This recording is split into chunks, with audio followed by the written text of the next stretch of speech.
USA ಉಕ್ರೇನ್ಗೆ 7 ಮಂದಿಯ ತಂಡವು ಮ್ಯಾನ್ಮಾರ್ನಲ್ಲಿ ಬುಡಕಟ್ಟು ಜನರಿಗೆ ನಾನಾ ತರಬೇತಿ ನೀಡುತ್ತದೆ ಎಂಬ ಸಂದೇಶವನ್ನು ಭಾರತದ ರಾಷ್ಟ್ರೀಯ ತನಿಖಾ ದಳಕ್ಕೆ ರಷ್ಯಾ ಗುಪ್ತಚರ ಏಜೆನ್ಸಿಯು ರವಾನಿಸಿದೆ.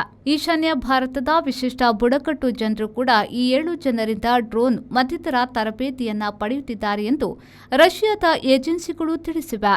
ಮ್ಯಾನ್ಮಾರ್ನಲ್ಲಿ ಈ ತರಬೇತಿ ನಡೆದರೂ ಈಶಾನ್ಯ ಭಾರತದ ಕೆಲವು ವಿಚಿತ್ರಕಾರಿ ಚಟುವಟಿಕೆಗಳಲ್ಲಿ ಇಲ್ಲಿ ತರಬೇತಿ ಪಡೆದವರು ಇದ್ದಾರೆ.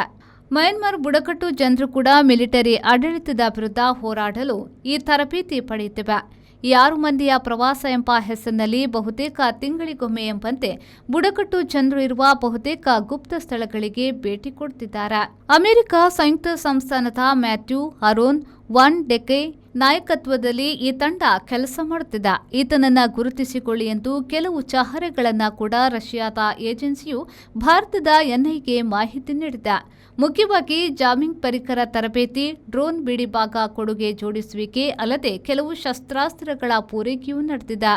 2024ರಿಂದಲೂ ಯುಎಸ್ಎ ನಾಯಕತ್ವದ ಈ 7 ಜನರ ತಂಡ ಈ ಅಡ್ನಾಡಿ ಕೆಲಸದಲ್ಲಿ ಈಡುಗೊಂಡಿದೆ ಎನ್ನಲಾಗಿದೆ. 7 ಮಂದಿಯ ಗುಂಪು ಮಿಜೋರಾಂಗೆ ನಿಯಮಿತವಾಗಿ ಬರುತ್ತಿರುವುದು ತಿಳಿದುಬಂದಿದೆ. ಈ 7 ಮಂದಿ ಕೋಲ್ಕತ್ತಾ ಮತ್ತು ಲಕ್ನೋ ವಿಮಾನ ನಿಲ್ದಾಣಗಳಲ್ಲಿ ಬಂಧಿಸಲ್ಪಟ್ಟ ವಿದೇಶಿಯರಲ್ಲೂ ಸೇರಿರಬಹುದು ಎಂದು ಸಹ ತಿಳಿಸಲಾಗಿದೆ.